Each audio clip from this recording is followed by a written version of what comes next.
No tenemos bien el dato preciso de los milímetros que han caído, pero ha caído bastante agua. Superaban los 120, según nos decía Néstor Castro, bombero voluntario. Más o menos.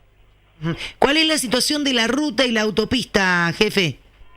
Hasta el momento el conocimiento de la ruta es, bueno, hay corte en diferentes puntos de la 9 entre lo que es jurisdicción de Tortuga hasta llegar al límite con Antron, más precisamente en todo lo que es bajo.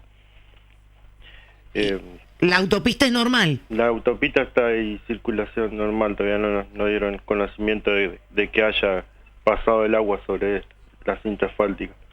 Bien, nos consultan sobre el estado de los puentes que van y conectan a Tortugas con el sur, con Cruz Alta y esa zona. ¿Tiene algún registro de allí? Y acá el puente de acá está normal hasta el momento.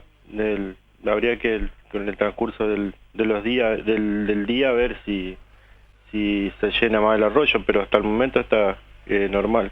Se puede transitar normalmente. ¿Hay algún vecino que esté en situación de tener que ser evacuado, comisario Gómez?